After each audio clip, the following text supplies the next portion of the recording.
Hello दोस्तों। तो आज का टॉपिक है कर्म योनि और भोग योनि। ये दोनों क्या होती हैं और इन दोनों में अंतर क्या है बेसिकली। तो जैसे कि आपको नाम से पता चल ही रहा होगा, कर्म योनि का मतलब है कि जो कर्म कर सकते हैं। कर्म कौन कर सकता है? हम इंसान कर सकते हैं, जानवर तो कर्म नहीं कर सकते।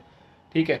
तो जो हम इंसान हैं, हम कर्म योनियों में आते हैं, और जितने भी जानवर हैं, पेड़ पौधे हैं, वो सारे के सारे भोग योनियों में आते हैं। जैसे कि हम इंसान कुछ कर्म करें तो उसको उसका हमको अच्छा या बुरा फल मिलता है। ठीक है। इस जन्म में मिले या तो अगले जन्म में मिले, मिलता ज़रूर है। तो उस बेसिस पे हमारी योनि को कहते हैं कर्म योनि। और जो बाकी जीव जंतु हैं, पेड़ पौधे हैं, इनको हम कहते हैं भोग योनि। अब बात ये आ जाती है कि आपका जन्म कर्म योनि में क्यों हुआ, और जो दूसरे जीव जंतु हैं उनका भोग योनि में जन्म क्यों हुआ।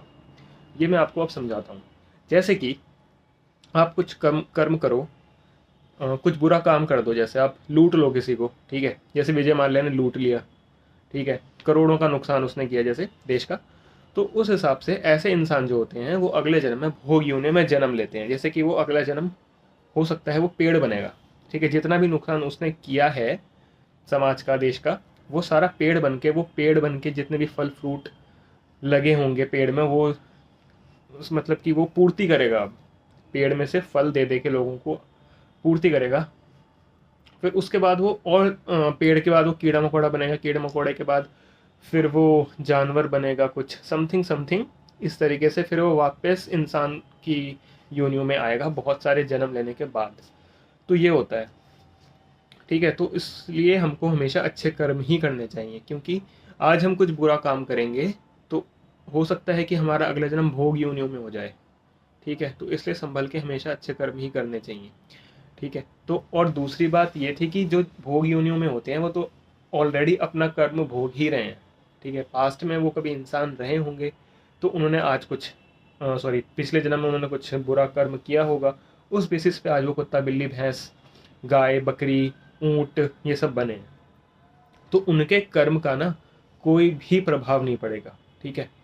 तो जो अगर किसी कुत्ते ने किसी बच्चे को काट लिया इंसान के और वो बच्चा मर गया, तो कुत्ते को उसका दोष नहीं लगेगा। ठीक है। कुत्ता कुछ भी करे, तुम्हें खा जाए।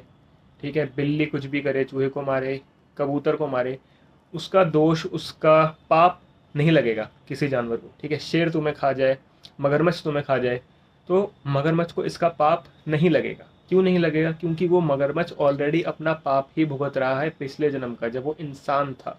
ठीक है। तो बुद्धि जो होती है, हम मनुष्य हमें क्यों कहते हैं? क्योंकि हम मनन कर सकते हैं। मनन मतलब सोच सकते हैं, चिंतन कर सकते हैं। उसके बावजूद भी अगर तुम गलत काम करोगे तो फिर तुम नीच जातियों में ही जाओगे, जो सोच नहीं सकती ज़्यादा। ठीक है। जो बहुत श्रेष्ठ योनि नहीं है, फिर तुम्हारा जन्म उन्हीं योनियों में होगा जिसको कहते हैं भोग योनि। तुम भोगोगे। ठीक है। ना जाने कब तक भोगोगे। तुम्हारे जन्म तुम्हारे कर्मों के हिसाब से डिपेंड करेगा कि तुमने क्या काम किया था। उस बेसिस पे तुम्हारे ना जाने कितने जन्म होंगे। ठीक है। हो सकता है तुम पहले पेड़ बनो अगले जन्म में, फिर उसके बाद कीड़े बनो, बैक्टीरिया बनो, फिर उसके बाद कॉकरोच बनो, मच्छर बनो, फिर कुत्ता बनो, बिल्ली बनो। फिर ये करते करते तुम तब जाके तुम्हारा कहीं पे दोबारा से इंसान का शरीर तुमको मिलेगा। ठीक है। तो इसलिए हमेशा अच्छे कर्म ही करने चाहिए। जब भी तुमको कोई कीड़ा दिखे ना अपनी लाइफ में, मतलब कहीं पे भी कीड़ा दिखे, कॉकरोच दिखे, तो हमेशा ये सोचो कि इसने कभी ना कुछ बुरा किया था जब ये कर्म योनि में था, जब ये इंसान था। तो इसलिए आज ये भोग योनियों में आया है। ठीक है। इस तरह से सोच के करोगे ना काम, तो कभी कुछ बुरा तुम कर नहीं पाओगे किसी का। ठीक है। तो इसलिए मांस खाना भी बहुत बड़ा पाप है। ठीक है। तो मांस जो खाता है, मोस्टली मैं बता रहा हूँ, मतलब अब ईश्वर क्या करता है वो तो ईश्वर जाने। ठीक है। लेकिन अगर तुम मांसाहारी हो, बहुत भयंकर वाले मांसाहारी हो, तो देखो अगला जन्म तो तुम्हारा भी फिर नीच योनियों में ही होगा, जहाँ पे तुम हो सकता है बकरी बनो, हिरण बनो, और शेर तुम्हारा शिकार करे। ठीक है। कुछ लोग ये बोलते हैं कि अरे ये तो जानवर हैं, उन्होंने पिछले जन्म में बुरे कर्म करे थे, तो इसलिए हम तो जानवर को खा सकते हैं। ठीक है। ये तो अपना पाप भुगत रहे हैं तो हम तो खा सकते हैं। तो ऐसा नहीं होता भाई। बात पता है क्या है? ईश्वर ने हर एक चीज के लिए ना व्यवस्था कर रखी है। तुम दंड देने का काम मत करो जानवरों को, उनको दंड जानवर ही देगा। ठीक है। बकरी को दंड शेर ही देगा। ठीक है। या फिर कोई दूसरा जानवर दे देगा। ठीक है। हिरण जो है, हिरण को दंड शेर ही देगा, ठीक है।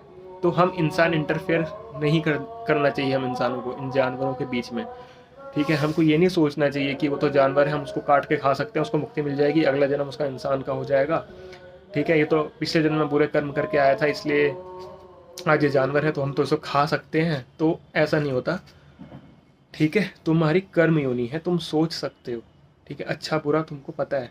तो जानवर जो हैं उनमें भी जान होती है, भले ही वो पिछले जन्म में कुछ बुरा कर्म करके आए हैं, वो बात ठीक है, लेकिन उनको दंड ऑलरेडी मिल रहा है, ठीक है। जानवर है वो ऑलरेडी, तो दंड तो वो भोग ही रहे हैं, तुम और दंड क्यों दे रहे हो, ठीक है। और दंड अगर देना ही है तो दूसरे जानवर हैं उन्हें दंड देने के लिए, जंगल में शेर है हिरण को खाने के लिए, तो ये व्यवस्था इसलिए करी गई है मांसाहारी जानवर और शाकाहारी जानवर की, ठीक है।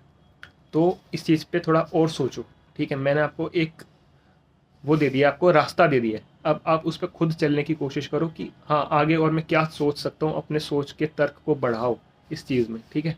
थैंक यू, बाय बाय, नमस्ते।